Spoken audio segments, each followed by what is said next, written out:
Over the last week or so, there has been one prominent question in my mind, and that question is how the hell is this going to run on PlayStation VR2 on the base PS5 and also on the PS5 Pro, of course. This is Microsoft Flight Simulator 2024, one of the most demanding PC VR games to run that requires a very high-end rig to get into a stable frame rate without frame generation. And somehow this game is being ported over to PSVR2 sometime in 2026. So today, we're going to be talking through the reasonable performance expectations for Flight Sim and what corners might be cut to get there, drawing comparisons to a game I love to talk about oh so much, Gran Turismo 7. That being said, let's thank our patrons and members who are all on screen right now. Remind you to subscribe as only 25% you are, and let's get straight into this, shall we? Now first and foremost, let's set some base precedent here of how high-end Microsoft Flight Sim 2024 really is. This is a game that allows you to fly a number of highly detailed aircraft with fully modelled interiors and exteriors anywhere on the globe. That's right, you pick a point and you fly there. You want to head back to where you live? You can do that. You want to head to some massive landmarks like Mount Fuji, the Empire State Building, the Burj Khalifa, you name it, you can go there. This is quite, as you'd imagine, a demanding game, with a ton of data having to be streamed in real time. However, a console port for Flight Sim isn't a new idea. It's available on Xbox Series S and X, and actually runs decently well. The technical state of the game in terms of bugs isn't as polished as Microsoft Flight Sim 2020, the game's predecessor, but it is in a state where the game doesn't run at like 4 FPS or anything like that. So it running on base PS5 in non-VR I think is a very reasonable expectation, but in virtual reality it's going to cost a little bit more in terms of hardware, so how are we actually going to get there? To start off, I've got to actually correct something I said in one of my previous videos. I stated that the game relied on texture streaming in real time to download textures into the game through your Wi-Fi. Now this still can be the case. If you've got good Wi-Fi, you can stream in textures, keep that download install size for the actual game quite low, and just stream in plain textures, ground textures, all this sort of thing. That data doesn't have to be stored on your hardware. However, as of 2 months ago, it actually can. You can load in certain areas of the game onto your own hard drives if you've got the space, of course, and not rely on that real-time streaming tech that was the subject of a lot of negative discourse at launch, and I understand why, because the launch was so broken that you couldn't even get into the game due to this streaming. So if you've got lower end Wi-Fi, you might not be completely stuffed after all, contrary to what I said about a week ago. As for performance expectations, this port has to use dynamic foveated rendering, and I'd imagine this will be in combination with reprojection. Now for a game like this, I don't think that's too much of a big deal, to be honest. In Gran Turismo 7, I barely notice reprojection unless I'm staring out the left or right window and trying to really focus on the Armco. And let's be honest, you're not really often doing that, are you? Same will be for Flight Sim. This is quite a slow game unless you're flying jets around, for example.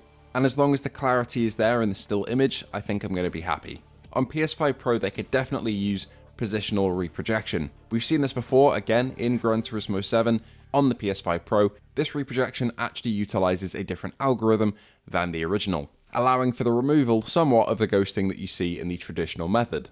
In the case of GT7, this does require the Pro hardware to work, and I'd imagine if they did utilize this, that would be the same on Flight Sim. It does introduce some artifacting in certain areas, but overall from what people have experienced with GT7, it's most likely a net positive. What would definitely be a net positive for the Pro upgrade though would be the use of PSSR.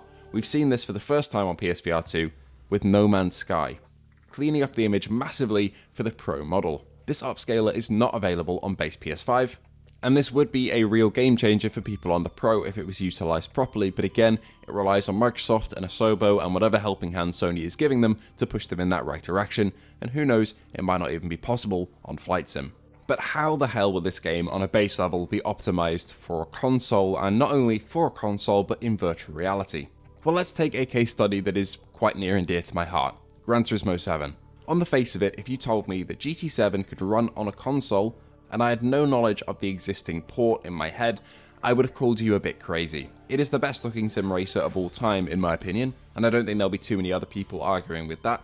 The fidelity's on another level, the reflections are incredible, the use of ray tracing on some hardware is brilliant, the base resolution is fantastic, and the modelling is the most detailed I've ever seen. In many ways, this is like Flight Simulator. Incredible shaders, great modelling, high resolution, some of the best cloud systems and weather that I've seen in any game. So when translating it to VR, the same compromises for GT7 could be made for Flight Sim, so let's take a look at some. First and foremost, we've got LOD.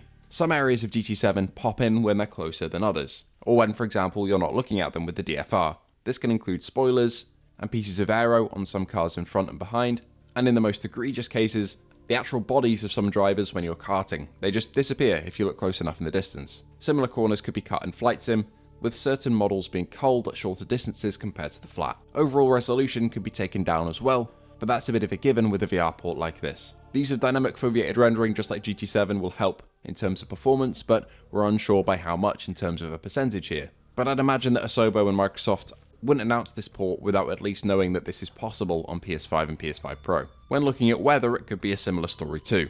In the flat, GT7's weather is breathtaking, but in VR it loses a bit of its punch. Rain isn't as dense, spray is reduced, and in your mirrors, the rain and spray doesn't even show up. Now I'd hate to see this happen fully to Flight Sim because, again, its weather and cloud systems are pretty much the best that I've ever seen, but it could be a corner to cut if they had to make it, sacrificing the visuals a bit for performance.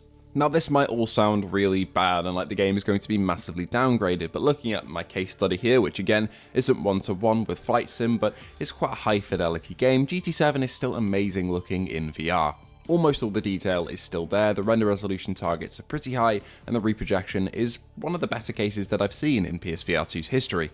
And overall, I don't want this to take away from the fact that Flight Simulator is going to be ridiculously good if it's in any okay shape. This port doesn't have to be the best ever to be something astounding to me. Sure, I'd love it to be, but I've got to be realistic in terms of performance targets, and as long as it runs decently well and looks pretty good, I think I'm going to be pretty blown away by the depth and breadth of the content being put on offer here. I spoke about this a little bit on my Patreon episodes, but I'm very excited to be able to revisit areas that I've been to in real life, more famous landmarks, like Reykjavik in Iceland, or Miyajima near Hiroshima, or Mount Fuji, or the Auckland Sky Tower. These are either places that I've been to recently or not in a long time, but I'd love to be able to hop in and fly past them and take in their sheer scale at any point in time whenever I like, at pretty much no cost aside from the original game's price. Couple this with the fact that the simulator side of things is going to be spot on, because if you played Flight Sim in the flat, which I have a little bit, all of the dials, instruments, and functions work like they do on the real planes, so you can really get a feel for how these things operate, and the game will teach you step by step how to do so. If you'd like to get a head start though, maybe buy it for the flat screen,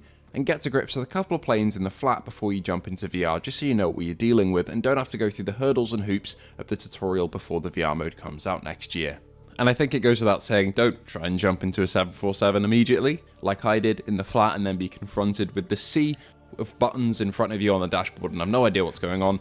Maybe try the glider that the game offers you first. I really enjoyed using that, and then transition over to something like a Cessna that's a little bit less intensive to try and use. I made that mistake myself, so I'd say just start with something a little bit more basic. Anyway, that'll be all from me today. I'm very excited for Flight Sim, as you can probably imagine. Let me know if you are too, and I hope to see you all in the next one.